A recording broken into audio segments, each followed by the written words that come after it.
Hello friends, എല്ലാവർക്കും നമസ്കാരം. നമ്മുടെ ഇഷ്ടപരമ്പരയുടെ ഈ ആഴ്ചത്തെ പുതുപുത്തൻ വിശേഷങ്ങളിലേക്ക് ഏവർക്കും സ്വാഗതം. ദേവമംഗലത്ത് ഇത് സുകന്യയുടെ മാറ്റത്തിൻ്റെ നാളുകളാണ് കേട്ടോ. സുകന്യ എല്ലാവരുടെയും പ്രിയപ്പെട്ടവളായി മാറാനുള്ള ശ്രമത്തിലാണ്. ദേവമംഗലത്തെ പ്രിയപ്പെട്ട മരുമകളായി മാറുക, ഗോമതിക്കും ബാലനും ഒരു കുഞ്ഞനിയത്തിയായി മാറുക, ഇതിനായിട്ടുള്ള പരിശ്രമങ്ങളൊക്കെ നമുക്ക് ഈ ആഴ്ച കാണാനായിട്ട് സാധിക്കും. ഗോമതിയും ബാലനും ആഗ്രഹിച്ച പോലെ കുടുംബത്തോട് ഇണങ്ങി ജീവിക്കാൻ ശ്രമിക്കുന്നതും കുടുംബത്തിലെ എല്ലാവരെയും വളരെ സ്നേഹത്തോടു കൂടി കാണുന്നതും ഒക്കെ നമുക്ക് കാണാൻ കഴിയും കേട്ടോ. ഇതൊന്നും നമ്മുടെ സുകന്യ വെറുതെ ചെയ്യുന്നതല്ല, എല്ലാവരുടെയും വിശ്വാസം നേടിയെടുക്കണം. ഇതിനു വേണ്ടി മാത്രമാണ് സുകന്യ ഇങ്ങനെയൊക്കെ ശ്രമിക്കുന്നത്. പക്ഷേ ഇതൊക്കെ കാണുമ്പോൾ ധർമ്മൻ ഒരുപാട് സങ്കടമാവുക. തൻ്റെ ചേച്ചീനെയും ബാലനെയും ഒക്കെ ഒരുപാട് സ്നേഹത്തോടു കൂടി സുകന്യയെ പരിപാലിക്കുന്നതൊക്കെ കാണുമ്പം ധർമ്മന് സുകന്യയോടുള്ള സ്നേഹം 10 മടങ്ങ് വർദ്ധിക്കുന്നതൊക്കെ നമുക്ക് കാണാൻ കഴിയും കേട്ടോ. ആ കുടുംബത്തിലെ ഓരോരുത്തരുടെയും കാര്യങ്ങളൊക്കെ അത്ര കൃത്യനിഷ്ഠയോടുകൂടി ഗോമതി ചെയ്യുന്നത് പോലെ തന്നെ സുകന്യ മുന്നിൽ നിന്ന് ചെയ്യുന്നതൊക്കെ നമുക്ക് കാണാൻ കഴിയുമേ. പക്ഷെ മീനുവിനും ഇത്രയ്ക്കും സുകന്യയുടെ ഈ പ്രവർത്തികളൊക്കെ കാണുമ്പോൾ ശരിക്കും സംശയം തന്നെ തോന്നുന്നത്. ഒരു ലക്ഷ്യമില്ലാതെ ഒരിക്കലും സുകന്യയെ പോലെ ഒരാൾ പെട്ടെന്ന് ഇങ്ങനെ ഒരു സുപ്രഭാതത്തിൽ മാറ്റമൊന്നും ഉണ്ടാകത്തില്ല എന്നാണ് നമ്മുടെ മീനുവിൻ്റെ പക്ഷം. അപ്പം ഇത്രയും പറയും, അത് ശരിയാ, എന്തോ മനസ്സിൽ കണ്ടുകൊണ്ട് തന്നെയാണ് ഇപ്പം തന്നെ അപ്പച്ചേനെയും അങ്കിളിനെയും എല്ലാവരെയും സുകന്യേച്ചി തൻ്റെ കെണിയിൽ വീഴ്ത്തിയിരിക്കുക, ചേച്ചിയുടെ സ്നേഹത്തിൽ അവരെല്ലാം വിശ്വസിച്ച് പോയിരിക്കുക എന്നൊക്കെ മിത്ര പറയും കേട്ടോ. അപ്പം മീനും പറയും, അതെ, എന്തോ ലക്ഷ്യമില്ലാതെ സുകന്യേച്ചി ഇങ്ങനെയൊക്കെ പെരുമാറത്തില്ല. അതെന്താണെന്ന് മാത്രമാണ് നമുക്ക് മനസ്സിലാക്കാൻ പറ്റാത്തത്. ഈ കുടുംബത്തോട് ഇത്രയേറെ സ്നേഹം അഭിനയിച്ചു കഴിഞ്ഞാൽ എന്ത് നേട്ടോ പോലും സുകന്യേച്ചിക്കുള്ളത് എന്നൊക്കെ ഇങ്ങനെ ചിന്തിക്കുവേ. അപ്പം മിത്ര പറയും, ചേച്ചി എനിക്ക് തോന്നുന്നത് നമ്മുടെ എല്ലാവരുടെയും വിശ്വാസം നേടിയെടുക്കാൻ വേണ്ടിയിട്ടാണ് സുകന്യ ചേച്ചി ഇങ്ങനെയൊക്കെ ചെയ്യുന്നതെന്നാണ്. അങ്ങനെയാവുമ്പം ഈ കുടുംബത്തോട് പാരപെടുതാലും ആരും ചേച്ചിയെ പെട്ടെന്ന് സംശയിക്കില്ലല്ലോ. ഇത് തന്നെയാവും സുകന്യ ചേച്ചിയുടെ ലക്ഷ്യം. അല്ലാതെ അവരെ പോലൊരു സ്ത്രീ പെട്ടെന്നൊന്നും ഇങ്ങനൊരു മാറ്റം ഉണ്ടാവുമെന്ന് എനിക്ക് തോന്നുന്നില്ല. ഇനി അവരുടെ മാറ്റം നല്ലതാണെങ്കിൽ അതെനിക്ക് സന്തോഷം തരുന്നതുമാണ്. അപ്പം മീനും പറയും, സുകന്യേച്ചി മാറി ഈ കുടുംബത്തോട് ഇണങ്ങി നമ്മളെ പോലെ ഒരാളായി മാറണമെന്നാണ് നമ്മുടെ എല്ലാവരുടെയും ആഗ്രഹം. അവർ ആത്മാർത്ഥമായിട്ടാണ് അങ്ങനെ മാറുന്നതെങ്കിൽ എന്തുകൊണ്ടും നമുക്കത് നല്ലതേ സംഭവിക്കൂ. പക്ഷേ അതല്ല, അവരുടെ മാറ്റത്തിൻ്റെ പിന്നിൽ മറ്റെന്തെങ്കിലും ലക്ഷ്യമുണ്ടെങ്കിൽ ഇത് താൽക്കാലികം മാത്രമാണ്. ഇപ്പോൾ അവരുടെ ഈ സ്നേഹം കണ്ട് സന്തോഷിക്കുന്ന അച്ഛനും അമ്മയും മാമനും ഒക്കെ പിന്നീട് ഇതോർത്ത് ഒരുപാട് ദുഃഖിക്കേണ്ടി വരും. എനിക്ക് അതോർത്തിട്ടാണ് സങ്കടം എന്ന് പറയേ. അപ്പം മിത്ര പറയും, നമുക്ക് എന്തായാലും ശ്രമിക്കാൻ ചേച്ചി. എന്താണ് സുകന്യ ചേച്ചിയുടെ ലക്ഷ്യമെന്ന്. അഭിനയിക്കുകയാണെങ്കിൽ എപ്പോഴും ഒരാൾക്ക് അഭിനയിച്ച് പിടിച്ചു നിൽക്കാൻ പറ്റില്ല. ഏതെങ്കിലും ഒരു സന്ദർഭത്തിൽ അവരുടെ യഥാർത്ഥ സ്വഭാവം പുറത്തു വരും. നമുക്ക് അങ്ങനെ നോക്കാം, സുകന്യ ചേച്ചിക്ക് ഇവിടുത്തെ എപ്പോഴും ഇതേപോലെ തന്നെ നിൽക്കാൻ സാധിക്കുന്നുണ്ടോയെന്ന്. ചേച്ചിയുടെ യഥാർത്ഥ സ്വഭാവം ഏതെങ്കിലും ഒരു സന്ദർഭത്തിൽ പുറത്തു വരാൻ വിധത്തിൽ നമുക്ക് എന്തെങ്കിലും ചെയ്യാം, അതിൽ നിന്ന് നമുക്ക് മനസ്സിലാക്കി എടുക്കാം എന്നൊക്കെ മിത്ര പറയും കേട്ടോ. അപ്പം മീന് പറയും, അതെന്തെങ്കിലും ആവട്ടെ, നീ ആവശ്യമില്ലാത്ത ഇതിലൊക്കെ കൂടുതൽ ടെൻഷൻ കൊടുക്കരുത്, നിനക്ക് എക്സാം ഒക്കെ അടുക്കാറായതല്ലേ, നന്നായിട്ടിരുന്ന് പഠിക്കാൻ നോക്കണം എന്നൊക്കെ നമ്മുടെ മിത്രയോട് മീനും ഉപദേശിക്കും കേട്ടോ. അപ്പോൾ ദേവിക്ക് ഒരുപാട് സന്തോഷമാണ് സുകന്യ ചേച്ചിയിൽ മാറ്റമുണ്ടായത്. പക്ഷെ സുകന്യയുടെ ഈ മാറ്റം താൽക്കാലികം മാത്രമാണ്. എങ്ങനെയെങ്കിലും ബാലൻ്റെയും ഗോമതിയുടെയും വിശ്വാസം നേടിയെടുക്കാൻ വേണ്ടിയിട്ടാണ് നമ്മുടെ സുകന്യ കുടുംബത്തിലെ പ്രിയപ്പെട്ട മരുമകളായി അഭിനയിച്ച് തകർക്കുന്നത്. ഗോമതിയുടെ സ്നേഹം നേടിയെടുത്ത് താൻ എന്തു പറഞ്ഞാലും അതൊക്കെ അനുസരിക്കുന്ന രീതിയിൽ ഗോമതിയെ മാറ്റിയെടുക്കണം. അങ്ങനെ വിൽപത്രത്തിൽ തിരിച്ച് കൃഷ്ണമംഗലത്തുകാർക്ക് കൊടുക്കണമല്ലോ. അതിനുവേണ്ടി ഗോമതി അറിയാതെ തന്നെ ഗോമതിയുടെ ഒപ്പ് മേടിച്ച് വിൽപത്രം അവരുടെ പേരിലാക്കി മാറ്റി എഴുതണം. ഇതൊക്കെയാണ് നമ്മുടെ സുകന്യയുടെ ലക്ഷ്യങ്ങൾ. ഇതിനുവേണ്ടി മാത്രമാണ് കേട്ടോ ഇല്ലാത്ത സ്നേഹം എല്ലാവരുടെ മുന്നിൽ അഭിനയിച്ച് തകർക്കുന്നത്. പക്ഷേ സുകന്യ ഒന്ന് ഒതുങ്ങുന്നതോടുകൂടി ദേവമംഗലത്തെ പഴയ സമാധാനവും സന്തോഷവും ഒക്കെ മടങ്ങി വരികയാണ്. നമ്മുടെ ബാലനും ഗോമതിയും അതൊക്കെ കാണുമ്പം വളരെ മനസ്സ് നിറഞ്ഞ സന്തോഷത്തിൽ തന്നെയാണ് കേട്ടോ മുന്നോട്ട് പോകുന്നത്. ഇതിനിടയ്ക്ക് വേറൊരു കഥാപാത്രമുണ്ടല്ലോ, മറ്റാരുമല്ല നമ്മുടെ ഉദയഭാനു. ഒരാഴ്ച കഴിയുമ്പം 15 ലക്ഷം രൂപ ബാലൻ്റെ അക്കൗണ്ടിലേക്ക് ട്രാൻസ്ഫർ ചെയ്തേക്കാമെന്ന് പറഞ്ഞ ആളുടെ ഒരു വിവരമില്ലാതെ ബാലൻ അദ്ദേഹത്തെ വിളിക്കും കേട്ടോ. വിളിക്കുമ്പോൾ ഉദയഭാനു ആണെങ്കിൽ പേടിച്ച് വരച്ച ബാലൻ്റെ കോൾ അറ്റൻഡ് ചെയ്യുന്നത്.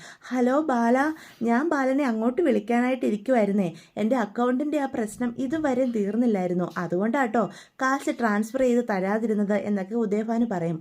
ഓ, അതായിരുന്നോ കാര്യം. ഉദയഭാനു സാറ് ഒരാഴ്ചയ്ക്ക് ശേഷം പൈസ ഇടാന്ന് പറഞ്ഞിട്ട് ഒരു വിവരവും ഇല്ല, അതാ ഞാൻ വിളിച്ചത്. എഞ്ചിനീയർ എന്നോട് ഈയിടെയും കൂടി വിളിച്ച് അന്വേഷിച്ചതേ ഉള്ളൂ കെട്ടിടത്തിൻ്റെ പണി തുടങ്ങണ്ടേന്ന്. അല്ല, കാര്യങ്ങളൊക്കെ നമുക്ക് ഉടനെ തന്നെ മുന്നോട്ട് പോകണമല്ലോ, അതിനുവേണ്ടിയാണ് ഉദയഭാനു സാറിനെ ഞാൻ വിളിച്ചത്. ഇത്ര നാളായിട്ടും ഇത്രയും വലിയ കാശുകാരൻ്റെ അക്കൗണ്ടിൽ പ്രശ്നമായിട്ട് കിടക്കാമെന്ന് പറഞ്ഞാൽ അത് നിങ്ങളുടെ ബിസിനസ്സെയൊക്കെ ബാധിക്കില്ലേ എന്ന് ബാലൻ ചോദിക്കും. എന്ത് ചെയ്യാനാ ബാല, എനിക്ക് മറ്റു അക്കൗണ്ട്സും ഉണ്ടല്ലോ, പക്ഷേ ബാലന് ഞാൻ കാശ് തരാൻ ഉദ്ദേശിച്ച ബാങ്കിലെ അക്കൗണ്ടിന് പ്രശ്നം സംഭവിച്ചത്. എന്തായാലും അത് ഉടനെ തന്നെ മാറും. ഞാൻ 2-3 ദിവസത്തിനുള്ളിൽ ബാലൻ്റെ കാശ് ഇടുകയും ചെയ്യും എന്ന് പറയും. അതെനിക്കറിയാം. എന്തായാലും ഉദയഭാനു സാർ വാക്കുമാറ്റുന്ന ആളൊന്നും അല്ലല്ലോ. 15 ലക്ഷം രൂപയൊക്കെ ഉദയഭാനു സാറിന് നിസ്സാരമാണെന്ന് എനിക്കറിയാവുന്ന കാര്യം തന്നെയല്ലേ? അതെ അതെ, അതൊക്കെ എനിക്ക് നിസ്സാരമാണ്. അല്ല, ഇനി ക്യാഷായിട്ട് തന്നെ വേണമെങ്കിൽ ഞാൻ എങ്ങനെയെങ്കിലും സംഘടിപ്പിച്ച് ഉടനെ തന്നെ ബാലന് തരാം. ഇന്ന് വേണോ? ഇന്ന് തന്നെ തരാം കേട്ടോ. എനിക്കതിലൊരു പ്രശ്നമില്ല. പിന്നെ ബാലൻ തന്നെ പറഞ്ഞു ഒരാഴ്ച കഴിഞ്ഞായിട്ടും മതി. അതുകൊണ്ടാണ് പിന്നെ ഞാനും ഒന്ന് താമസിപ്പിച്ചത്. എന്താ ബാലൻ്റെ അഭിപ്രായം എന്ന് ചോദിക്കുവേ. ഉദയഭാനു സാറിന് ഇന്ന് തന്നെ തരുന്നതിന് സന്തോഷമാണെങ്കിൽ ഞാനായിട്ട് എതിർക്കുന്നില്ല. ഇന്ന് തന്നെ കൊണ്ടുവന്ന് തന്നോളൂ. എങ്ങനെയാണേലും കുഴപ്പമില്ല. ക്യാഷായിട്ടാണേലും, ഇനി അതല്ല എൻ്റെ അക്കൗണ്ടിലേക്ക് ഇടുവാണെങ്കിൽ അങ്ങനെയും. അല്ല, മറ്റ് അക്കൗണ്ടുകളും ഉണ്ടെന്നല്ലേ പറഞ്ഞത്, അതിൽ നിന്ന് ട്രാൻസ്ഫർ ചെയ്ത് തന്നോളൂ എന്ന് പറയേ. അത് കേൾക്കുമ്പോൾ ഉദയഭാനു ഞെട്ടിത്തരിക്കുക. ദൈവമേ, ഇതെൻ്റെ ബാലനല്ല. എൻ്റെ ബാലൻ ഇങ്ങനെയൊന്നും ആയിരുന്നില്ല. എല്ലാവരുടെ മുന്നിൽ സത്യസന്ധനും അഭിമാനിയുമായിട്ട് നിൽക്കുന്ന ബാലൻ ഇതെന്തു പറ്റി എന്നൊക്കെ പറയാം. പണത്തിൻ്റെ മീതെ പരുന്തും പറക്കില്ലെന്നല്ലേ ബാലനും വീണു, മൂക്കും കുത്തി വീണു കാശിൻ്റെ മുന്നിൽ. അത് തന്നെ ഇവിടെ സംഭവിച്ചത് എന്നൊക്കെ ഉദയഭാനു മനസ്സിൽ പറയാണ് കേട്ടോ. അപ്പോഴത്തേക്ക് ഉദയഭാനു പറയും, അതെന്താണേലും ഞാൻ ചെയ്യാം. അല്ല, ബാലനോ പയ്യാണെങ്കിലും മതി എന്നല്ലേ പറഞ്ഞത്, എന്നാൽ പിന്നെ ഞാൻ 2-3 ദിവസത്തിനുള്ളിൽ എത്തിച്ചേക്കാം എന്ന് പറഞ്ഞ് ഒരു വിധത്തിൽ കോള് കട്ട് ചെയ്യുവാണ് കേട്ടോ ഉദയഭാനു. അപ്പോൾ ശ്രീകല അടുത്തോട്ട് വരും. എന്താ മനുഷ്യ, കുറച്ച് ദിവസമായിട്ട് നിങ്ങൾക്ക് സമാധാനത്തോടെ ഒന്ന് നടന്നതായിരുന്നല്ലോ, വീണ്ടും എന്തു പറ്റി? എൻ്റെ ശ്രീകലയെ എനിക്ക് ജന്മ സമാധാനമൊന്നും വിധിച്ചിട്ടില്ല. ഇപ്പം വിളിച്ചതാ ബാലനാ. ബാലനോ? അപ്പോൾ ബാലേട്ടൻ കാശിൻ്റെ കാര്യമൊന്നും ഇപ്പം പറഞ്ഞ് വിളിക്കാറില്ലെന്നാണല്ലോ നിങ്ങൾ പറഞ്ഞത്. ഞാനും അങ്ങനെയാണ് കരുതിയത്. ആ ബാലൻ ഇക്കാര്യം മറന്നുപോയെന്ന് തന്നെയാണ് ഞാൻ കരുതിയത്. പക്ഷെ മറന്നിട്ടില്ല. ഒരാഴ്ച കഴിയാനിരിക്കുമായിരുന്നു അയാൾ. ഇന്ന് ഞാൻ പറഞ്ഞ സമയം കഴിഞ്ഞു എന്നും പറഞ്ഞ് എന്നെ ഇപ്പോൾ വിളിച്ചിട്ടുണ്ടായിരുന്നു. എത്രയും പെട്ടെന്ന് 15 ലക്ഷം രൂപ ആ ബാലന് കൊടുത്തില്ലെങ്കിൽ നമ്മുടെ നിലനിൽപ്പ് അന്തോ ഗതിയിലാകും. നമ്മളിനി എന്ത് ചെയ്യും? ഉദയേട്ടാ? ഉദയേട്ടൻ്റെ കയ്യിൽ കാശ് വല്ലതും ഉണ്ടോ? വിഷം മേടിക്കാൻ പോലും എൻ്റെ ഈ കാശില്ല എന്നുള്ള കാര്യം നിനക്കറിയാലോ. നമ്മൾ എന്തൊക്കെ പണി നോക്കി, എന്തെങ്കിലും നടന്നോ? അവസാനം നമുക്ക് ആനന്ദമോനോട് ചോദിക്കാന്നേലും തീരുമാനിച്ചു. അതും നടക്കുന്നില്ല. ഇതിങ്ങനെ പോയാൽ ശരിയാവത്തില്ല. ഞാൻ രണ്ടും കൽപ്പിച്ച് ആനന്ദമോനോട് തന്നെ ചോദിക്കാൻ പോവാ. അല്ലാതെ ഇപ്പം എന്ത് ചെയ്യാൻ പറ്റൂ? ഉദയേട്ടാ, നിങ്ങൾ ആവശ്യമില്ലാത്ത പ്രശ്നമൊന്നും ഉണ്ടാക്കരുത്. ആ പെണ്ണ് അവിടെ ഇടഞ്ഞു നിൽക്കുക. ഇതുങ്ങാനും ദേവി അറിഞ്ഞാൽ അവൾ തന്നെ നമ്മളെ എല്ലാ കള്ളത്തരങ്ങളും അവിടെ വിളിച്ച് പറയും. അത്രയ്ക്കും അവൾ സഹി കെട്ടാൻ നിൽക്കുന്നതെന്നാണ് പറഞ്ഞത്. ഈ സമയത്ത് ആവശ്യമില്ലാത്ത ടെൻഷനൊന്നും അവൾക്ക് കൊടുക്കാനും പറ്റില്ല. അവളുടെ വയറ്റിലൊരു കുഞ്ഞുള്ളതാ, അതിനെ ഇതൊക്കെ ബാധിക്കും എന്ന് പറയാം. പിന്നെ നമ്മൾ എന്ത് ചെയ്യും ശ്രീകലെ? നമുക്ക് ഇതിൽ നിന്ന് രക്ഷപ്പെടണ്ടേ? ഇപ്പം നമ്മളുടെ കള്ളങ്ങൾ ബാലൻ്റെ മുന്നിൽ പൊളിയാതിരിക്കുന്നത് ആനന്ദിൻ്റെയും കൂടി ആവശ്യമാണ്. അതുകൊണ്ട് തന്നെ ഈ കാര്യങ്ങളൊക്കെ പറഞ്ഞ് അവനെ ഒന്ന് ഭീഷണിപ്പെടുത്തിയ 15 ലക്ഷം രൂപ അവൻ നിസ്സാരമായിട്ട് എവിടെന്നെങ്കിലും മറിച്ച് തരുമെന്ന് തന്നെയാണ് എനിക്ക് തോന്നുന്നത്. ആനന്ദുമായിട്ട് ഒരു പ്രശ്നത്തിന് നിങ്ങൾ പോവാത്തത് തന്നെ നല്ലത്. ആ ചെറുക്കൻ ഇപ്പോൾ ഒന്ന് ക്ഷമിച്ച് നിൽക്കുന്നതെന്നും കരുതി വെറുതെ അവൻ്റെ വായെ കോലിട്ട് കുത്തി പ്രശ്നത്തിലൊന്നും നിങ്ങൾ പോകാത്തത് തന്നെ നല്ലത് എൻ്റെ ഉദയേട്ട എന്നൊക്കെ ശ്രീകല പറയുവേ. പിന്നെ ഞാൻ എന്താടി ചെയ്യേണ്ടത്? 15 ലക്ഷം രൂപ ഞാൻ എവിടെ പോയി ഉണ്ടാക്കാനാ? 15 ലക്ഷം പോയിട്ട് 15 രൂപ എൻ്റെ കയ്യിൽ എടുക്കാനില്ല. ഞാൻ ആരോട് ചോദിക്കാനാ എന്നൊക്കെ പറയും. ഉദയേട്ട സമാധാനപ്പെട്, നമുക്ക് എന്തെങ്കിലും ഒരു വഴി നോക്കാം എന്നൊക്കെ പറയുവാണേ. അപ്പോൾ വീണ്ടും നമ്മുടെ ശ്രീകല ദേവിനെ വിളിച്ച് അച്ഛൻ്റെ ഈ പരിതാപകരമായ അവസ്ഥയെപ്പറ്റിയൊക്കെ പറയുന്നുണ്ട്. മോളെ, നമ്മളെ സഹായിക്കാൻ ആനന്ദിന് മാത്രമേ പറ്റുള്ളൂ എന്നാണ് തോന്നുന്നത്. അച്ഛനെ ഈ പ്രതിസന്ധിയിൽ നിന്ന് എങ്ങനെയെങ്കിലും രക്ഷപ്പെടുത്തണ്ടേ, അല്ലെങ്കിൽ നമ്മുടെ എല്ലാം കള്ളം പുറത്താകും എന്നൊക്കെ ദേവിയോട് പറയും കേട്ടോ. അപ്പോൾ ദേവി പറയും, അമ്മേ, ഞാൻ മര്യാദയ്ക്കൊന്ന് പറഞ്ഞതാ. ആനന്ദേട്ടനോട് കാശ് ചോദിക്കാനോ ഈ പ്രശ്നത്തെപ്പറ്റി പറയാനോ ഒന്നും നിൽക്കരുതെന്ന്. ഇനി എൻ്റെ വാക്ക് ധിക്കരിച്ച് അങ്ങനെ വലുതും പ്രവർത്തിച്ചാൽ പിന്നെ നിങ്ങൾ ഈ ദേവിയെ കാണില്ല എന്നൊക്കെ പറഞ്ഞാൽ ദേവിയെ നന്നായിട്ട് ദേഷ്യപ്പെടുകയാണ് കേട്ടോ. അപ്പോൾ ദേവി സങ്കടപ്പെട്ടിരിക്കുന്നതൊക്കെ കാണുമ്പം ആനന്ദ് വന്ന് ദേവിയോട് ചോദിക്കുക, ഞാൻ ശ്രദ്ധിക്കുന്നുണ്ട്, താൻ എന്തിനിങ്ങനെ സങ്കടപ്പെട്ടിരിക്കുന്നത്? ഇവിടെ തൻ്റെ എന്തെങ്കിലും കാര്യത്തിന് ആരെങ്കിലും കുറവ് വരുത്തുന്നുണ്ടോ എന്നൊക്കെ ചോദിക്കുവേ. ഇല്ല ആനന്ദേട്ട, അതൊന്നുമല്ല. എന്തോ തൻ്റെ മനസ്സിലുണ്ട്. തൻ്റെ കുടുംബത്തിലുള്ള എല്ലാവരെ പറ്റിയും എനിക്കിപ്പോൾ ശരിയായ ധാരണയുണ്ട്. തൻ്റെ അച്ഛനോ അമ്മയോ എന്തെങ്കിലും ഒരു പ്രശ്നം ഉണ്ടാക്കി കാണുമല്ലേ, അതാണോ ഇനി തൻ്റെ ഈ സങ്കടത്തിൻ്റെ കാരണം എന്ന് ചോദിക്കുക. അത് പിന്നെ ആനന്ദേട്ട എന്നൊക്കെ പറയാം. സത്യം പറഞ്ഞോ ദേവി, നീ എന്നോട് ഇനിയും കള്ളങ്ങൾ പറയുവാണെങ്കിൽ അതെനിക്ക് ഒരിക്കലും സഹിക്കാൻ പറ്റില്ല. എന്താണെന്ന് വെച്ചാൽ പറഞ്ഞോ എന്ന് പറയാണ് കേട്ടോ. അപ്പോൾ ദേവി മനസ്സിൽ ചിന്തിക്കുക, ആനന്ദേട്ടനോട് പറഞ്ഞാലോ അച്ഛൻ്റെ അമ്മയുടെ അവസ്ഥ? അച്ഛൻ വന്ന് ആനന്ദേട്ടനോട് കാശ് ചോദിച്ച് നാണക്കിടുന്നതിനേക്കാൾ എത്രയോ നല്ലതാ ഞാനായിട്ട് ആനന്ദേട്ടനോട് ഇക്കാര്യം പറയുന്നത് എന്നൊക്കെ ദേവി മനസ്സ് ചിന്തിക്കുക. അത് പിന്നെ ആനന്ദേട്ട, ബാലച്ചന് കൊടുക്കാൻ അച്ഛനോട് 15 ലക്ഷം രൂപ ചോദിച്ചു. നീ എന്തൊക്കെയായി പറയുന്നേ? അത് അച്ഛൻ വലിയ കോടീശ്വരനാണെന്നാണല്ലോ ബാലച്ചൻ കരുതിയിരിക്കുന്നത്. അപ്പം അച്ഛൻ കോമഡി സ്റ്റോഴ്സ് മാറ്റി പണിയുന്നതിനെ പറ്റി എപ്പോഴും അച്ഛനോട് പറയുമായിരുന്നു. അത് കേട്ട് ബാലച്ചനും കോമഡി സ്റ്റോഴ്സ് പൊളിച്ചു പണിയാനായിട്ട് തീരുമാനിച്ചിരിക്കുക. അതിനുവേണ്ടി 15 ലക്ഷം രൂപ തുടക്കത്തിൽ തന്നെ വേണമെന്നാണ് ബാലച്ചൻ പറഞ്ഞിരിക്കുന്നത്. എഞ്ചിനീയർ പ്ലാനൊക്കെ വരച്ച് റെഡിയാക്കി ബാലച്ചൻ്റെ കൈ കൊടുത്തിട്ടുണ്ടെന്നാണ് പറഞ്ഞത്. ഇനി നമ്മൾ എന്ത് ചെയ്യും? അച്ഛനും അമ്മയും ഈ കാര്യം കേട്ടപ്പോൾ തൊട്ട് ആകെ ടെൻഷനാ. എന്താ ചെയ്യുക? എല്ലാ കാര്യങ്ങളും ഉടനെ തന്നെ ബാലച്ചനെ അറിയുമെന്നാണ് തോന്നുന്നത് എന്ന് പറയട്ടോ. ഇത് കേൾക്കുമ്പം ആനന്ദിന് പറയും, നിൻ്റെ അച്ഛനും അമ്മയ്ക്കും ഇത് എന്തിൻ്റെ സൂക്കേടാ? ആവശ്യമില്ലാതെ ഓരോരോ കള്ളത്തരങ്ങൾ വീണ്ടും വീണ്ടും എൻ്റെ അമ്മയോടും അച്ഛനോടും ഒക്കെ പറയുന്നത് കൊണ്ടല്ലേ ഈ പ്രശ്നം ഉണ്ടായത്. എൻ്റെ അച്ഛൻ അങ്ങനെ ആരുടെയും കാശ് കണ്ട് കണ്ണു മഞ്ഞളിക്കുന്ന ആളൊന്നുമല്ല. അത് എനിക്കും അറിയാലോ. എനിക്കും അറിയാം എൻ്റെ അച്ഛനും അമ്മയും കൂടി അതുപോലെ എന്തെങ്കിലുമൊക്കെ പറഞ്ഞ് ബാലച്ചൻ്റെ മനസ്സ് മാറ്റിച്ചതാവാനേ വഴിയുള്ളൂ. അല്ലാതെ ബാലച്ചൻ ഒരിക്കലും അങ്ങനെ പറയില്ല. നിൻ്റെ അച്ഛന് ഞങ്ങളുടെ ഗോമതി സ്റ്റോഴ്സിനോടൊക്കെ പുച്ഛമായിരുന്നല്ലോ. അങ്ങനെ പറഞ്ഞ് എന്തെങ്കിലുമൊക്കെ എൻ്റെ അച്ഛനെ കൊണ്ട് സമ്മതിപ്പിച്ചതായിരിക്കും. എന്നിട്ടിപ്പോൾ സ്വയം പോയി കുഴി വീണിട്ട് കിടന്ന് കാലിട്ടടിക്കുന്നതിന് എനിക്കൊന്നും ചെയ്യാൻ പറ്റില്ല ദേവി. ദേവി ഇപ്പം തന്നെ നിൻ്റെയും നിൻ്റെ കുടുംബത്തിൻ്റെയും മുഴുവൻ കള്ളങ്ങളും ഞാൻ എൻ്റെ അച്ഛനോടും അമ്മയോടും കൂടപ്പിറപ്പുകളോടും മറച്ചു വെച്ചിട്ടാണ് മുന്നോട്ട് ജീവിക്കുന്നത്. അത് നിന്നോടും നമ്മുടെ വയറ്റിൽ കിടക്കുന്ന കുഞ്ഞിനോടുമുള്ള എൻ്റെ സ്നേഹം കാരണമാണ്. നിനക്ക് ഈ സന്ദർഭത്തിൽ ഒരു പ്രഷർ തരരുതെന്ന് കരുതിയിട്ട് മാത്രമാണ്. എന്നും കരുതി ആവശ്യമില്ലാത്ത പ്രശ്നങ്ങളൊക്കെ നിൻ്റെ അച്ഛൻ വലിച്ചു വെച്ചാൽ അതിൻ്റെ ഒന്നും പിന്നാലെ പോകാൻ ഈ എന്നെ കിട്ടത്തില്ല. ഇനിയും അയാൾ ഈ വക പ്രവൃത്തിയായിട്ട് മുന്നോട്ട് പോയാൽ മുന്നും പിന്നും നോക്കാതെ ഞാനും എന്തെങ്കിലുമൊക്കെ പ്രവർത്തിച്ചു പോകും എന്ന് ആനന്ദ് ദേവിയോട് പറയാം. ആനന്ദേട്ട ദേഷ്യപ്പെടല്ലേ, ഞാൻ എൻ്റെ നിസ്സഹായാവസ്ഥ കൊണ്ട് ആനന്ദേട്ടനോട് പറഞ്ഞതാ. എനിക്ക് നിൻ്റെ അച്ഛനെയോ അമ്മയോ സഹായിക്കാൻ പറ്റിയ അവസ്ഥയിലൊന്നുമല്ല. അവരായിട്ട് വരുത്തി തീർത്തതല്ലേ. അച്ഛൻ സത്യങ്ങൾ അറിയണമെങ്കിൽ അങ്ങ് അറിഞ്ഞോട്ടെ. എന്തായാലും അച്ഛൻ നിന്നെ ഇറക്കി വിടാനൊന്നും പോകുന്നില്ല. നിൻ്റെ അവസ്ഥ മനസ്സിലാക്കിക്കൊണ്ട് എന്നെപ്പോലെ തന്നെ തീരുമാനം എൻ്റെ കുടുംബത്തിലുള്ളവരും എടുക്കുകയുള്ളൂ എന്നൊക്കെ ദേവിയോട് പറയൂ കേട്ടോ. പക്ഷെ ദേവിയോട് അങ്ങനെയൊക്കെ പറഞ്ഞെന്ന് കരുതിയാലും ബാലനും ഗോമതിയൊന്നും ഈ സത്യങ്ങൾ ഒരിക്കലും അറിയരുതെന്ന് തന്നെയാണ് ആനന്ദും ആഗ്രഹിക്കുന്നത്. എന്തായാലും ഉദയഭാനുവിനെ സഹായിക്കാൻ ആനന്ദിനെ കൊണ്ട് പറ്റത്തില്ല എന്ന് ദേവിയോട് തുറന്നു തന്നെ പറയാം. ഇതേസമയം നമ്മുടെ സുകന്യയുടെ മനസ്സിൽ ഒരുപാട് പ്ലാനുകളൊക്കെയാണ് കേട്ടോ മുന്നോട്ട് പോകുന്നത്. വേറൊന്നുമല്ല, കൃഷ്ണമംഗലത്തുകാരുടെ കയ്യിൽ നിന്ന് കൃഷ്ണമംഗലത്തെ 50% സ്വത്ത് തൻ്റെ പേർക്ക് കിട്ടും. ഉടനെ തന്നെ ഗോമതി ചേച്ചി അറിയാതെ തന്നെ ആ വിൽപത്രത്തിലൊരു തീരുമാനം ഞാൻ ആക്കി എടുക്കുന്നുണ്ട്. അതിനുശേഷം ഞാൻ കോടീശ്വരിയാ. ഈ പൈസകളൊക്കെ എൻ്റെ കൈ കിട്ടുമ്പം അത് വെറുതെ വെക്കാൻ പറ്റില്ല. എന്തെങ്കിലും ഒരു ബിസിനസ്സിൽ ഇറക്കണം. അതിനായിട്ട് എന്നെ സഹായിക്കാൻ ഈ ലോകത്ത് ഇപ്പോൾ ആർക്കെങ്കിലും പറ്റുമെങ്കിൽ അത് ദേവിയുടെ അച്ഛനാ ഉദയഭാനു സാറ്. അദ്ദേഹമായിട്ടൊരു ഫ്രണ്ട്ഷിപ്പ് ഉണ്ടാക്കിയെടുക്കണം. കാശ് കൈ വന്നു കഴിയുമ്പം അദ്ദേഹത്തിൻ്റെ സഹായത്തോടെ എന്തെങ്കിലും ഒരു ബിസിനസ് ആരംഭിക്കണം. അല്ലാതെ ആ കാശ് കൈവച്ചുകൊണ്ടിരുന്നിട്ട് എന്ത് കാര്യമുള്ളത്? കൃഷ്ണമംഗലത്തെ കാര്യം വിശ്വസിക്കാൻ പറ്റില്ല. വേണമെങ്കിൽ കാശ് അവർ കൈ തന്നു കഴിയുമ്പം എന്തെങ്കിലും പ്രശ്നം ഉണ്ടാക്കി എൻ്റെ കയ്യിൽ നിന്ന് തിരിച്ചു മേടിക്കാനും അവർക്ക് എന്തെങ്കിലും പ്ലാൻ തയ്യാറാക്കും. ഇതിനൊക്കെ മുന്നേ ബിസിനസ്സിൽ അത് ഇൻവെസ്റ്റ് ചെയ്യണം. എന്നിട്ട് എല്ലാവരെക്കാളും കാശുകാരി ആവണം എന്നൊക്കെയുള്ള സ്വപ്നത്തിലാണ് കേട്ടോ സുകന്യ. അതിനുവേണ്ടി ഉദയഭാനുവിനെ കാണാനായിട്ട് പോകാൻ തീരുമാനിക്കുകയാണ്. അപ്പം ദേവിയുടെ വീടും അഡ്രസ്സും ഒക്കെ ദേവിയിൽ നിന്ന് തന്നെ അറിഞ്ഞിട്ട് സുകന്യ ഉദയഭാനുവിൻ്റെ വീട്ടിലേക്ക് ചെല്ലുക. അപ്പോൾ ഉദയഭാനു ഒക്കെ നേരത്തെ തന്നെ സുകന്യ വരുന്നത് ജനലിൽ കൂടെ കാണുന്നുണ്ട് കേട്ടോ. അപ്പം പെട്ടെന്ന് ശ്രീകല, ആ പെണ്ണല്ലേ വരുന്നത്, ആ സുകന്യ ധർമ്മൻ്റെ ഭാര്യ, അല്ല അവളെന്തിനാ ഇങ്ങോട്ട് കെട്ടിയെടുക്കുന്നേ എന്നൊക്കെ പെട്ടെന്ന് ശ്രീകലെ ഉദയഭാനും കൂടി പറയാം. എൻ്റെ ശ്രീകലയെ, നീ ഇങ്ങനെ നിൽക്കാതെ നിൻ്റെ ഗെറ്റപ്പ് ഒക്കെ ഒന്ന് മാറ്റ്. മനുഷ്യ, എനിക്ക് നിങ്ങളോട് അത് തന്നെയാണ് പറയുന്നത്. നിങ്ങളുടെ ഈ കോലമൊക്കെ മാറ്റി നിങ്ങളുടെ ഡ്രസ്സ് എടുത്തിട്. അല്ലെങ്കിൽ ആ പെണ്ണ് മറ്റുള്ളവരെ പോലെയുള്ള ഒന്നുമല്ല.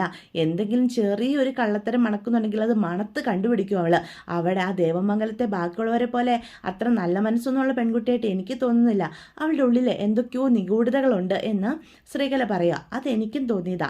നമ്മൾ ഈ കള്ളത്തരമൊക്കെ കാണിക്കുന്നത് കൊണ്ട് തന്നെ അതിലും വലിയ കള്ളന്മാരെയൊക്കെ കണ്ടാലേ പെട്ടെന്ന് തിരിച്ചറിയാൻ സാധിക്കും എന്ന് ഉദയഭാനും പറയാണ് കേട്ടോ. എന്തായാലും സുകന്യ വരുമ്പോഴത്തേക്കും അവർ അവരുടെ ആ കോസ്റ്റ്യൂമൊക്കെ മാറ്റി കാശുകാരുടെ ലുക്കിൽ വന്ന് നിൽക്കാം. അപ്പം സുകന്യെ കാണുമ്പോൾ അവർ വീട്ടിലേക്ക് ആനയിക്കും. അല്ല, ഇതാരെ സുകന്യ മോളിങ്ങോട്ട് വരുമെന്ന് ദേവമംഗലത്ത് നിന്ന് ആരും അറിയിച്ചില്ല. ആ ദേവി പോലും പറഞ്ഞില്ലല്ലോ എന്നൊക്കെ ശ്രീകല ചോദിക്കും. അത് പിന്നെ ആൻറ്റി, ദേവിയുടെ അച്ഛൻ്റെ അമ്മയുടെ വീട് ഇതാണെന്ന് അറിഞ്ഞപ്പം ഈ വഴി പോകേണ്ട ഒരു ആവശ്യം എനിക്കുണ്ടായിരുന്നു. എങ്കിൽ പിന്നെ കാണാതെ പോയാൽ മോശമല്ലേ? ഇവിടെ വരെ വന്നിട്ട് നിങ്ങളെയും കൂടി ഒന്ന് കണ്ടു കളയാമെന്ന് കരുതി ദേവിയുടെ വീടും ഒന്ന് കാണാലോ എന്നൊക്കെ പറയണേ. എന്തു വലിയ വീടാ! ഈ വീട്ടിൽ ഇത്രയും സൗകര്യത്തോടു കൂടി ജീവിച്ച ആളാൽ ദേവി അല്ലേ? ആ ദേവമംഗലത്ത് ദേവി കഷ്ടപ്പെടുന്നുണ്ടാവും, അവിടെ ഒരു AC പോലും ഇല്ലല്ലോ എന്നൊക്കെ പറയൂട്ടോ.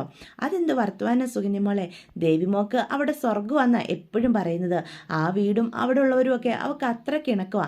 ഞങ്ങളെ ഈ വലിയ കാശൊക്കെ ഉണ്ടെന്ന് പറഞ്ഞാലും ഞങ്ങളുടെ 2 മക്കളെ വളരെ ലാളിത്യമായ ജീവിതശൈലിയിലാണ് വളർത്തിയെടുത്തത്. ലളിതമായ ജീവിതം, അതാ എനിക്ക് എപ്പോഴും ഇഷ്ടം. അതുകൊണ്ടാണ് ദേവിമോൾക്ക് ഇത്രയ്ക്കും തന്മയത്വം എന്നൊക്കെ പറയൂട്ടോ. അത് കേൾക്കുമ്പോഴത്തേക്കും സുകന്യ പറയും, അതെ അതെ, ദേവമംഗലത്തെ മരുമക്കളിൽ ഏറ്റവും സ്നേഹവും ദയയും കാരുണ്യവും ഒക്കെ ഉള്ളത് ദേവിക്ക് തന്നെയാണ്. അതെനിക്ക് പലപ്പോഴും തോന്നിയിട്ടുണ്ട്. ദേവിയുടെ സ്നേഹം കാരണമാണ് ആ വീടിങ്ങനെ മുന്നോട്ട് പോകുന്നത് പോലും എന്ന് പറയാം. അതൊക്കെ കേൾക്കുമ്പോൾ ഉദയഭാനുവിന് ശ്രീകലയ്ക്കൊന്ന് സന്തോഷമാവുകയാണ് കേട്ടോ. അല്ല, മോളിവിടെ എന്താവശ്യത്തിന് വന്നതെന്നാണ് പറഞ്ഞത്? എൻ്റെ ഒരു ഫ്രണ്ടിൻ്റെ വീട് ഇവിടെ അടുത്തുണ്ടെങ്കിലേ ഞാൻ അവരെ ഒന്ന് കാണാനായിട്ട് വന്നതാ. അപ്പോൾ പിന്നെ കയറിയതാ. അങ്കിളൊരു വലിയ ബിസിനസ്മാൻ അല്ലേ, എനിക്കും പുതിയതായിട്ട് എന്തെങ്കിലും ബിസിനസ്സൊക്കെ തുടങ്ങണമെന്നാണ് വലിയ ആഗ്രഹമാണ്. അങ്കിളിൻ്റെ കയ്യിൽ നിന്ന് ഉപദേശമൊക്കെ മേടിച്ച് മുന്നോട്ട് പോകണമെന്നാണ് എൻ്റെ ആഗ്രഹം. അതെന്ത് ചോദ്യമാ സുകന്യെ? സുകന്യ മോൾക്ക് എന്ത് ഉപദേശം വേണമെങ്കിലും ബിസിനസ്സിനെ സംബന്ധിക്കുന്നത് ഞാൻ തരും. അല്ല, മോള് ബിസിനസ് തുടങ്ങാനൊക്കെ പറയുമ്പം ഒരുപാട് കാശൊക്കെ ആവത്തില്ലേ? മോളുടെ കയ്യിൽ അത്രയ്ക്കും പണമുണ്ടോ? കാശില്ലാതെ നമ്മളൊരു ബിസിനസ്സിലേക്ക് ഇറങ്ങില്ലല്ലോ. അങ്കിളിന് ബുദ്ധിമുട്ടില്ലെങ്കിൽ എന്നെ പാർട്ട്ണറാക്കുവാണെങ്കിൽ എനിക്കത് വലിയ സഹായമായിരുന്നു. കാരണം അങ്കിളിനെ പോലെ വലിയൊരു ബിസിനസ്മാൻ്റെ കൂടെ പാർട്ട്ണർഷിപ്പിൽ ഒരു ബിസിനസ് തുടങ്ങുക എന്ന് പറയുന്നത് എൻ്റെ ഏറ്റവും വലിയ സ്വപ്നമാണ് എന്നൊക്കെ പറയാം. പാർട്ട്ണർഷിപ്പിൽ ഇപ്പം ബിസിനസ് തുടങ്ങുക എന്ന് പറയുമ്പം എനിക്കിപ്പോൾ ഒരു ബിസിനസ്സിൻ്റെ ആവശ്യമൊന്നുമില്ല. ഉള്ളത് തന്നെ നോക്കി നടത്താൻ എന്നെക്കൊണ്ട് സാധിക്കുന്നില്ല. അതെനിക്കറിയാം. ഇത് എനിക്ക് വേണ്ടിയാണെങ്കിൽ അങ്കിളുടെ ഒരു പാർട്ട്ണർഷിപ്പ് ഉണ്ടെങ്കിൽ എനിക്കതൊരു പ്രചോദനമായിട്ട് മാറുമല്ലോ. അതുകൊണ്ടൊക്കെ കൂടിയാണ്. അല്ല, മോള് അയാളുടെ കയ്യിൽ ഇപ്പോൾ കാശെന്ന് പറയുമ്പം ആദ്യം നമുക്ക് അല്പം കൈ കാശില്ലാതെ ഒന്നും തുടങ്ങാനായിട്ട് സാധിക്കില്ലല്ലോ എന്നൊക്കെ പറയാം. അതിപ്പം എത്ര കാശ് അങ്കിൾ പറയുന്നു അത് ഞാൻ എവിടുന്നെങ്കിലും സംഘടിപ്പിച്ച് തരാം എന്നൊക്കെ പറയുവാണേ. എന്നാൽ നമുക്ക് അതിനെപ്പറ്റി ആലോചിക്കാം. എന്തായാലും ഒരു 10-20 ലക്ഷം രൂപയെങ്കിലും കയ്യിലില്ലാതെ ഒരു ബിസിനസ്സിലേക്ക് ഇറങ്ങാനായിട്ട് സാധിക്കില്ല. മോക്കും അറിയാലോ ഇതിൻ്റെയൊക്കെ ഒരു സത്യാവസ്ഥ എന്നൊക്കെ പറയണേ. അതൊക്കെ നമുക്ക് സംഘടിപ്പിക്കാം മകളെ. അങ്കിളുടെ കൂടെ ഒരു ബിസിനസ് ആരംഭിക്കുക എന്നത് എൻ്റെ ഏറ്റവും വലിയ സ്വപ്നമാണ്. എനിക്ക് വലിയൊരു ബിസിനസ്സുകാരിയായി മാറണം. അതാ എൻ്റെ ചെറുപ്പം തൊട്ടുള്ള ആഗ്രഹം. ഇപ്പം അതിനൊരു അവസരം ഉണ്ടായിരിക്കുക. ഇത്രയും വലിയൊരു ബിസിനസ്സുകാരൻ കുടുംബത്തിൽ തന്നെ ഉള്ളപ്പം ഞാൻ എന്തുകൊണ്ട് ആ ബിസിനസ് മുന്നോട്ട് കൊണ്ടുപോയിക്കൂടാ എന്ന എൻ്റെ ഇപ്പോഴത്തെ ചിന്ത. അതുകൊണ്ട് തന്നെ ഞാൻ അങ്കിളിനോട് ഇതിനെപ്പറ്റി സംസാരിക്കാനായിട്ടും വന്നത് എന്നൊക്കെ പറയണേ. ഇപ്പോൾ ഉദയഭാനുവിന് സന്തോഷമാവുക. അങ്ങനെ ബാലിന് കൊടുക്കാനുള്ള 15 ലക്ഷം രൂപ എങ്ങനെയെങ്കിലും ഇവളുടെ കയ്യിൽ നിന്ന് അടിച്ചു മാറ്റി ബാലിന് കൊടുക്കണമെന്ന് തന്നെ തീരുമാനിക്കുകയാണ് കേട്ടോ. അങ്ങനെ ബിസിനസ്സൊക്കെ തുടങ്ങാനുള്ള തീരുമാനത്തോടെ സുകന്യ സന്തോഷത്തോടു കൂടി ദേവമംഗലത്തേക്ക് പോവാം. എന്താ ഉദയേട്ടാ നിങ്ങൾക്ക് ഇത്ര സന്തോഷം? ആവശ്യമില്ലാത്ത പ്രശ്നമൊന്നും അവളുമായിട്ട് ഉണ്ടാക്കി വെക്കണ്ട. നമ്മുടെ കള്ളത്തരങ്ങളൊക്കെ കറഞ്ഞു കഴിഞ്ഞാലേ അവൾ ദേവമംഗലത്ത് പോയി അതെല്ലാം പറഞ്ഞു കൊടുക്കുകയും ചെയ്യും. നമ്മുടെ ദേവിയുടെ ജീവിതത്തെ അത് ബാധിക്കാൻ പോകുന്നത്. എൻ്റെ ശ്രീകലെ, ദൈവം നമ്മളെ ഒരിക്കലും അങ്ങനെ കൈവിടലടി. ഇപ്പം സുകന്യായിട്ട് ഇങ്ങോട്ട് വന്നത് കണ്ടില്ലേ? ബാലിന് കൊടുക്കാനുള്ള 15 ലക്ഷം രൂപ നമുക്ക് ഇവളുടെ കയ്യിൽ നിന്ന് മേടിച്ച് കൊടുക്കാം. അത് പ്രശ്നമാകും കേട്ടോ ഉദയേട്ടാ. നിങ്ങൾ ആവശ്യമില്ലാത്ത പ്രശ്നം വരുത്തി സത്യം പറഞ്ഞാൽ ബാലിന് കാശ് കൊടുക്കാൻ ഒരു വഴി തെളിച്ച് തന്നിരിക്കുക ദൈവമായിട്ട്. ഇത് നമുക്ക് ശരിക്കും ഉപയോഗപ്പെടുത്തണം. ഉദയേട്ടാ, ഇത് തീക്കളിയാട്ടോ. ബാലനോട് ഓരോ കള്ളങ്ങൾ പറഞ്ഞ് നിൽക്കുന്ന പോലെയല്ല ഈ സുകന്യ. ഇവള് പഠിച്ച കള്ളിയാ. നമ്മുടെ എന്തെങ്കിലും കള്ളത്തരം ഇവൾക്ക് മനസ്സിലായി കഴിഞ്ഞാൽ ഇവള് നമ്മുടെ അടിവേര് വരെ ചോർത്തിയെടുക്കും. പിന്നെ നമ്മുടെ നിലനിൽപ്പ് തന്നെ പ്രശ്നത്തിലാവും. നമ്മുടെ കാര്യം പോട്ടെ, ദേവിയുടെ കാര്യമോ ദേവമംഗലത്ത് സത്യങ്ങളെല്ലാം വേണേൽ അവൾ വിളിച്ചു പറയുകയും ചെയ്യും. അതിനൊക്കെ നമുക്ക് എന്തെങ്കിലും വഴി കണ്ടെത്താടി. അവളെ കണ്ടിടത്തോളം അവൾ അത്ര പാവമൊന്നുമല്ല. നീ ഇപ്പം തന്നെ ശ്രദ്ധിച്ചോ, അവളുടെ വീട്ടുകാരെങ്കിലും ദേവമംഗലത്തേക്ക് വന്നിട്ടുണ്ടോ? ഇല്ല. അവളെപ്പറ്റി ഒരു വിവരങ്ങളും ആർക്കും അറിയില്ല. പെട്ടെന്നൊരു സുപ്രഭാതത്തിൽ ധർമ്മനെ കല്യാണം കഴിച്ചു. അങ്ങനെ ഒരു സന്ദർഭത്തിൽ ഏതെങ്കിലും പെൺകുട്ടികൾ ഒന്നും ചിന്തിക്കാതെ ധർമ്മനെ കല്യാണം കഴിക്കാൻ തീരുമാനിക്കോ? ഇല്ല. ഇതിൽ നിന്നൊക്കെ നിനക്ക് എന്ത് മനസ്സിലാക്കാം? അവൾ എന്തോ ലക്ഷ്യത്തോടു കൂടി തന്നെയാണ് ദേവമംഗലത്ത് വന്നിരിക്കുന്നത്. അവളെ ചുറ്റിപ്പറ്റി എന്തൊക്കെയോ നിഗൂഢതകളുണ്ട്. നമുക്ക് അവളെപ്പറ്റി ഒരു അന്വേഷണമൊക്കെ നടത്താം. എന്തെങ്കിലും ഒന്ന് തടയാതിരിക്കില്ല. അവളെ ഭീഷണിപ്പെടുത്തി നിർത്തേണ്ട കാര്യങ്ങളൊക്കെ ഈ ഉദയഭാനുവിനെ കണ്ടെത്താനായിട്ട് സാധിക്കുമെന്ന് തന്നെയാണ് എനിക്ക് തോന്നുന്നത്. ഉദയേട്ടൻ്റെ ആ കഴിവിൽ എനിക്ക് വിശ്വാസമുണ്ട്. ഉദയേട്ടന് നമ്മളിപ്പോൾ ചെയ്യാൻ പോകുന്ന കാര്യം നല്ലതാണെന്നുണ്ടെങ്കിൽ അങ്ങനെ തന്നെ മുന്നോട്ട് പോകാം. കാരണം ബാലന് എങ്ങനെയും കാശ് കൊടുക്കണം. കാശ് കൊടുത്തില്ലെങ്കിൽ അത് നമ്മളെ എല്ലാവരെയും ഒരുപോലെ ബാധിക്കുന്ന പ്രശ്നമാണ് എന്ന് ശ്രീകന്യൻ പറയൂട്ടോ. ഇതേ സമയം നമ്മുടെ ദേവമംഗലത്ത് എല്ലാവരും ഒരുപാട് സന്തോഷത്തോടു കൂടിയാണ് ഇപ്പം മുന്നോട്ട് പോകുന്നത്. ഗോമതിയെ ഒരു ജോലി പോലും ചെയ്യാൻ സമ്മതിക്കാതെ ഇപ്പം അടുക്കളയിൽ ഫുൾ ടൈം സുകന്യ തന്നെയാണ്. അപ്പോൾ സുകന്യയാണെങ്കിൽ നമ്മുടെ മീനു ഓഫീസിൽ പോകാറാകുമ്പോൾ അവൾക്ക് കാപ്പി ഉണ്ടാക്കി കൊടുക്കുന്നു, ലഞ്ച് ബോക്സ് തയ്യാറാക്കി കൊടുക്കുന്നു, അങ്ങനെ എല്ലാ ജോലികളും സുകന്യ ചെയ്യുന്നത്. പക്ഷേ ഇതൊന്നും നമ്മുടെ മീനുവിന് അത്ര ഇഷ്ടപ്പെടുന്നില്ല കേട്ടോ. ഗോമതിയെ കൊണ്ട് ഒന്നും ചെയ്യാൻ സമ്മതിക്കുന്നില്ല. അപ്പം മീനു ഗോമതിയോട് പരാതി പറയുന്നുണ്ട്. ഇപ്പം മീനു ചേച്ചിയാണല്ലോ എല്ലാ കാര്യങ്ങളും ചെയ്യുന്നത്, അമ്മ എന്താ ഇതൊക്കെ കണ്ടിട്ടും ഇങ്ങനെ നിൽക്കുന്നത് എന്നൊക്കെ മീന് ചോദിക്കും കേട്ടോ. അവൾക്ക് ഒരു മാറ്റം വരണമെന്ന് നമ്മളെല്ലാം ആഗ്രഹിച്ചതല്ലേ മോളെ. അവളെന്തായാലും നമ്മുടെ എല്ലാ കാര്യങ്ങളും മുന്നോട്ട് ചെയ്യുമ്പം എങ്ങനെയാണ് വേണ്ടെന്ന് പറയുന്നത്, അതവളെ വിഷമിപ്പിക്കുന്നതിന് തുല്യമല്ലേ എന്നൊക്കെ ചോദിക്കും. അമ്മയ്ക്കിപ്പം ഞങ്ങളുടെ ആരുടെയും കാര്യത്തിൽ ഒരു ശ്രദ്ധയില്ല എന്നൊക്കെ അപ്പം ചുമ്മാ കോമഡി ആയിട്ട് മീന് പറയും. മീനും മിത്രയും ദേവിയും ഒക്കെ എനിക്ക് ഒരുപോലല്ലേ, നിങ്ങൾ എനിക്ക് അത്രയ്ക്ക് സ്നേഹമാണെന്ന് നിങ്ങൾക്ക് അറിയാവുന്ന കാര്യമല്ലേ എന്നും പറഞ്ഞ് മീനുവിൻ്റെ പിണക്കം മാറ്റാനായിട്ട് ഗോമതി മീനുവിന് ചോറൊക്കെ വാരി കൊടുക്കുകയെ. അങ്ങനെ അവരെല്ലാം വളരെ സന്തോഷത്തോടു കൂടി തന്നെയാണ്. അതുപോലെ തന്നെ അവരുടെ ഇടയ്ക്കായിട്ട് മുടങ്ങിപ്പോയ വൈകുന്നേരം എല്ലാവരും കൂടിയിട്ടുള്ള സംസാരവും അതൊക്കെ വീണ്ടും ആരംഭിക്കുകയാണ് കേട്ടോ. ഇതിനൊക്കെ മുൻകൈ എടുക്കുന്നത് സുകന്യ തന്നെയാണ്. അപ്പോൾ ഇതൊക്കെ കാണുമ്പോൾ എല്ലാവർക്കും ഒരുപാട് സന്തോഷം തോന്നുകയും സുകന്യയോട് സ്നേഹം തോന്നുകയും ഒക്കെ ചെയ്യുക. ഒരു പരിധിവരെ സുകന്യയുടെ സ്നേഹത്തിലും അഭിനയത്തിലും എല്ലാവരെയും വീഴ്ത്താൻ സുകന്യയ്ക്ക് കഴിയുന്നുണ്ട്. എങ്കിലും മീനാക്ഷിയും മിത്രയും ഇതുവരെയും പൂർണ്ണമായിട്ട് സുകന്യനെ വിശ്വസിച്ചിട്ടുമില്ല. അപ്പോൾ ഇതൊക്കെയാണ് വരാൻ പോകുന്ന ആഴ്ചയിലെ വിശേഷങ്ങൾ. അപ്പോൾ വീഡിയോ ഇഷ്ടപ്പെട്ടുവെങ്കിൽ ചാനൽ സബ്സ്ക്രൈബ് ചെയ്യാൻ മറക്കരുത്, ലൈക്ക് ചെയ്യാനും മറക്കരുത്. അപ്പോൾ എല്ലാവർക്കും